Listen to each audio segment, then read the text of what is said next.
시청자 여러분 안녕하세요. 그때 그 날씨 방소윤입니다. 경찰청 통계에 따르면 졸음운전으로 인한 교통사고가 7월과 8월이 가장 높다고 합니다. 최근 영동고속도로 관광버스 추돌사고만 보더라도 졸음운전이 엄청난 사고를 가져온다는 사실을 또 한 번 느꼈는데요.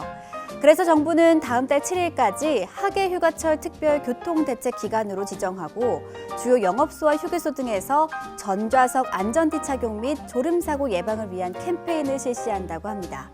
장거리 운전하는 분들은 전날 꼭 충분한 수면을 취하시고요. 주행 중 졸음이 온다면 10분이라도 꼭 쉬었다가 가시기 바랍니다.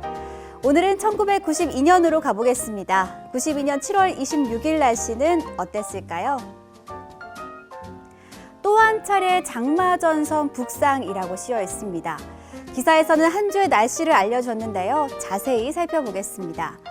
무더위가 기승을 부리는 가운데 크게 약화된 장마전선이 28일쯤 북태평양 고기압의 세력 약화와 함께 서쪽에서 다시 한번 활성화하겠다고 내다봤네요. 이해에도 아직 장마는 끝나지 않았는데요. 이렇게 장마철에는 습도도 문제지만 모기 때문에 잠을 설치기도 합니다. 특히 올해는 일본 뇌염 경보도 작년보다 한 달이나 빨리 발표되기도 했습니다. 잠잘 때 선풍기를 틀고 자면 모기에 덜 물린다고 하는데요. 모기는 비행 속도가 느리고 긴 날개와 다리를 가지고 있어서 바람의 영향을 쉽게 받아 우리 몸으로 쉽게 접근하지 못한다고 합니다. 그럼 다음 기사도 살펴보겠습니다. 스포츠 과즙 음료 판매량 크게 높아져라고 쓰여 있습니다. 기사에서는 무더위가 기승을 부리면서 주스, 사이다, 콜라 등 각종 음료가 불티나게 팔리고 있다고 했습니다. 그중에서도 스포츠 음료를 가장 많이 찾는다고 하는데요. 하지만 갈증이 난다면 스포츠 음료보다는 물을 많이 먹는 것이 우리 몸에 더 좋다는 사실 알고 계시죠? 우리 몸의 70%는 물이 차지하는데 이 수분이 부족하면 탈수 증상이 오게 되고 쉽게 피로하고 두통이나 변비 등의 증상이 생깁니다.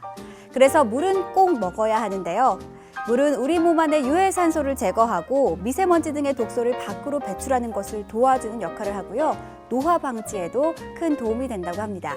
그리고 하루에 적당한 양의 물을 한꺼번에 먹는 것보다는 자주 먹는 게 좋다고 하네요.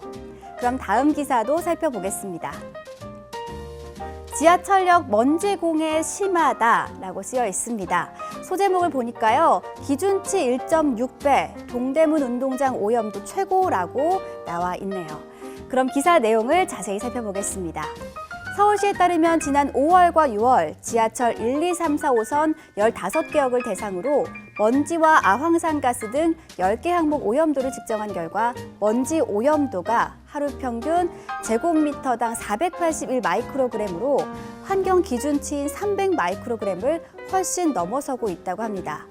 이렇게 지하철역의 먼지 공해가 심한 것은 지하철 승객의 왕래가 잦고 전동차가 운행할 때 일어나는 바람이 선로와 플랫폼에 쌓인 먼지를 흩어지게 하는 것도 있습니다. 또 지상 환기구의 높이가 낮아서 먼지가 쉽게 들어오기 때문이라고 설명하는데요. 지금도 먼지 공해는 여전합니다. 서울 지하철 역사 10곳 가운데 7곳은 미세먼지 농도가 주의 수준을 보이고 전동차 안에서도 미세먼지가 꾸준히 검출되고 있다고 합니다. 요즘에는 미세먼지에 대한 걱정이 줄었지만 또 언제 나빠질지 모르는 게 대기질입니다. 그래서 미세먼지에 좋은 음식들을 자주 섭취하는 게 좋은데요. 그중에서도 가장 좋은 건 해조류입니다. 혈액순환에 도움이 되는 비타민 K와 독소 배출에 효과적인 칼륨이 풍부해서 체내의 중금속이나 발암물질 등 노폐물을 배출할 수 있게 해준다고 합니다. 맛도 좋고 건강에도 좋은 해조류, 여름에도 많이 챙겨 드시기 바랍니다.